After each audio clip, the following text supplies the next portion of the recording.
What is up, you guys? This is Mega Drive Adam here, and I know, sorry, my hair is a little bit messy. I just woke up like an hour ago, but actually no, 2 hours ago, but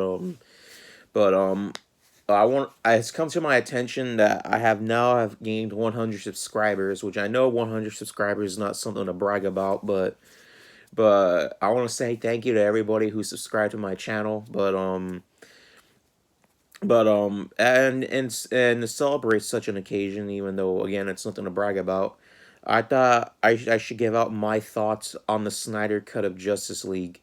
So if you weren't aware, or if you were living under the rock under a rock for for the past 4 years or so, oh, last Thursday, the Zack Snyder cut of Justice League was released on HBO Max. I want to give out my thoughts on the movie. It's not really a review per se. It's more I'm giving out my thoughts on what I thought of the movie. Now, I might bring up some spoilers here and there, but if you have not yet seen the Schneider cut of Justice League, then do not watch this video. Do not watch this video at all. I recommend you go watch something else, man, because I might bring up some spoilers if you have not yet seen the Snyder cut of Justice League. Well, anyways, without further ado, that's my little warning to you guys. But without further ado, let's get started. So the Snyder cut of Justice League. What can I say about it that hasn't already been said? It's just overall a better movie. Yeah, I mean, yeah, it's still not a perfect movie by all means. It's still way better than what we got in 2017 with the Whedon cut of the movie, or aka the 2017 theatrical movie. There are some differences between that version and, of course, the one we eventually got, the Snyder cut. Like, for starters, with the Snyder cut, Cyborg and Flash, they didn't get that much. They weren't that seen in the Whedon cut that much. They didn't have much of a story in the Whedon version, but in the Snyder cut, they gave them more. They gave them a more. They gave them a more dominant story, and they're involved in the movie a lot more. Like, they have a purpose more in the movie. Same with Steppenwolf too, the villain, who was the main villain in the Whedon version. He's now not the only villain. We also got Darkseid in the mix too, which I thought that was a pretty welcoming change. That was a pretty welcoming change. And so the movie starts up with that scene where Batman went to Aquaman's village and stuff. Like, some of the scenes that were in the Whedon version, they might be the same scenes in the Snyder cut, but they're kind of played out differently. Like, gone is the are the villagers, like, at the, that one scene also in that same scene in the Whedon cut where you have kids drawing on the walls. That's no longer there in the Zack Snyder cut. Another change from the Zack Snyder cut was that, the village people at the end of the movie, they're no longer in the Snyder cut. They're no longer in the Snyder cut. And another thing about the Snyder cut of Justice League is that Cyborg's dad, right? Cyborg's dad, who didn't really have, like Cyborg and the Flash, didn't have really much of a role in the movie. He now is somewhat of a he's now in the movie, like, 100%. Oh, like, even at one point, like I said, I'm gonna bring up some spoilers. So if you have not yet seen the Snyder cut of Justice League, then do not watch this video. But anyway, in the scene where, I forget what those cubes are called. I forget what they were called. It was just last week, but when Cyborg's dad had to get the cubes and shit, and he had to like try to destroy it. It ultimately ended up backfiring on him, and as a result, he fucking died while trying. He sacrificed himself, and then, but that didn't stop Steppenwolf, though. He was able to get the whatever the fuck that cube was called. And I forgot to mention, in the Snyder cut, you no longer see that the horrible CG fucking lip that Superman had. You know that scene where they try to CGI the fuck out of the Schneider cut? What do I mean, in the Whedon cut? Well, in the Schneider cut, that's no longer there. That scene is gone, and thank God for that, man, because that scene looked kind of cringe, bro. Ugh. Like, I can go on for hours and hours and hours on why I think the Snyder cut is a lot better than the it's a lot better than the Whedon cut, the original 2017 theatrical Whedon cut. And I will say, despite how good this version is, it's about 4 hours long. So it's about 4 hours long. So yeah, yeah. Despite the 4 hours, I would recommend watching it. But if you're not into like very long movies, then probably don't watch that version. Not to mention, compared to the Whedon cut was only about 2 hours long. It was about a little over 2 hours. While the Whedon cut's a lot longer, and it's split into 6 parts plus an epilogue and stuff. Like some stuff that we were supposed to get originally in the movie are now in the Snyder cut, that is a really welcoming change. And all I gotta say now, man, is that I am super glad. I am super glad that Warner Brothers allowed Zack Snyder to complete his version of the movie, which is a welcoming. Well, that's a pretty welcoming change because I'm pretty sure Warner Brothers at this point were sick and tired of hashtags of the release the Snyder cut or whatever, and yeah, like Cyborg. I forgot to mention about going back to Cyborg, but Cyborg. I don't know if I already said this, but he has a. You see a lot of his. What I mean by he has more of a purpose in the Snyder cut. He actually gets a backstory and everything on why the way he is, and I'm just really that's just really good. Not to mention the Schneider cut had a new score from Junkie XL compared to Danny Elfman who did the music for the Whedon version of the movie.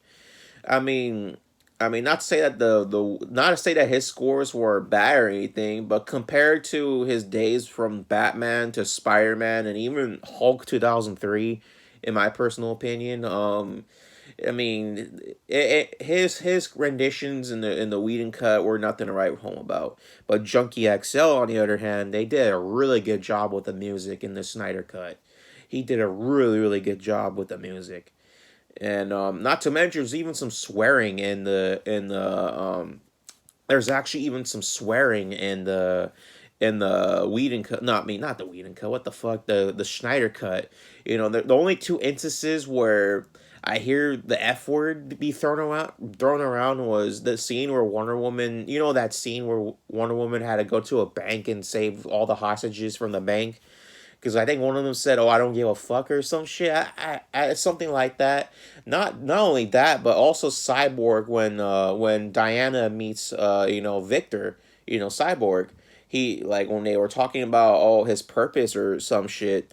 Cyborg's like fuck the world, and I'm like, yeah, Cyborg, I know, right? Fuck the world, but those are the only two instances where he says the F word this time around. Not to mention the Snyder cut has an R rating compared to the Whedon cut, which had a PG-13 rating. I think this is a welcoming change. Not to mention Steppenwolf. They changed his CG design, his character design, which although the character design in the Snyder cut it looks a lot better, despite how much better it looks than how he did in the Whedon cut.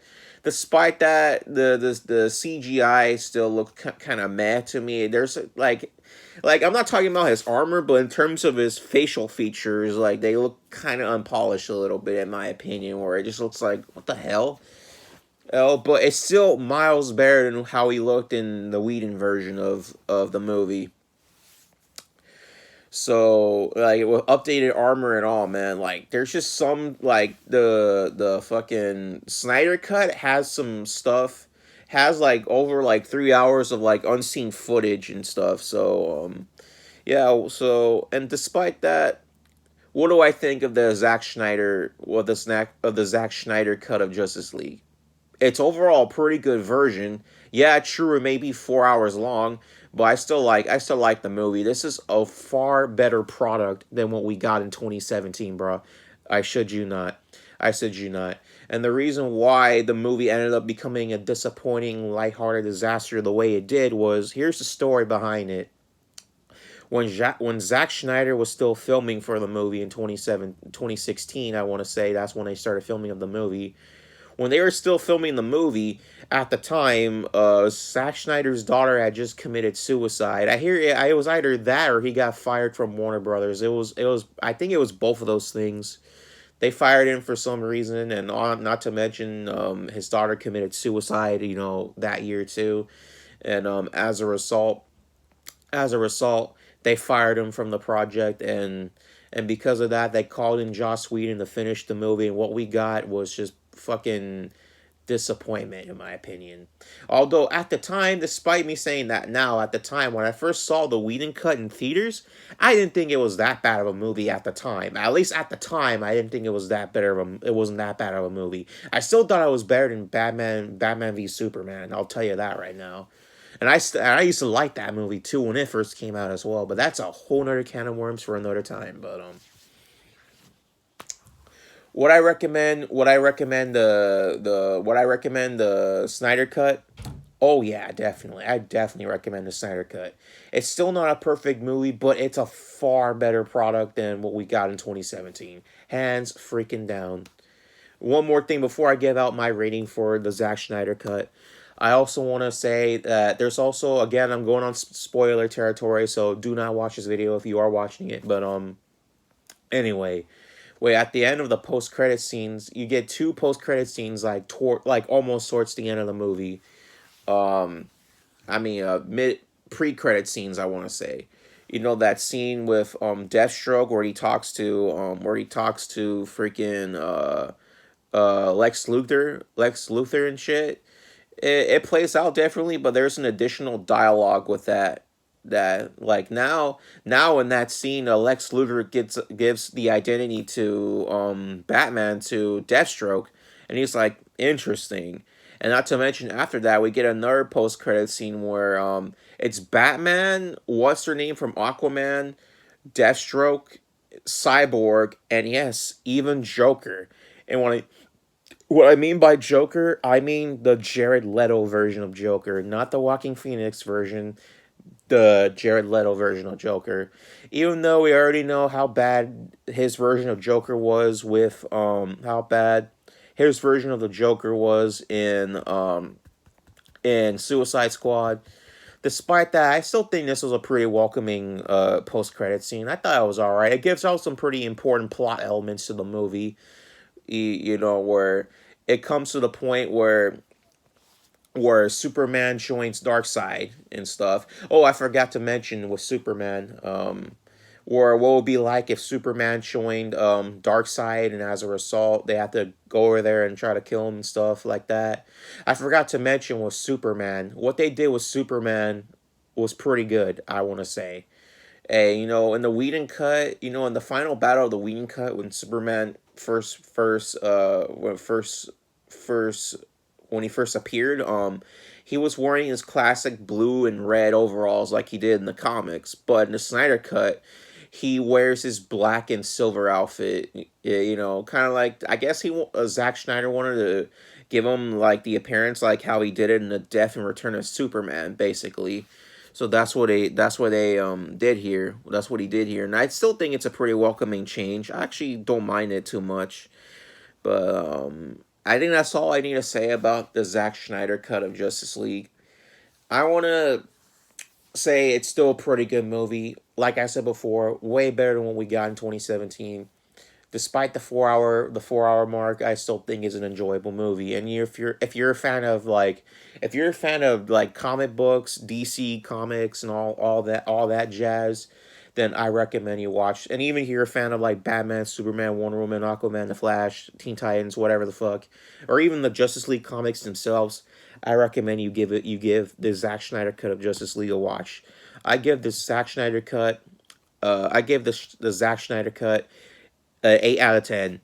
It's still not a perfect movie by all means, but it is, like I said, it's still a far better movie than what we got in 2017.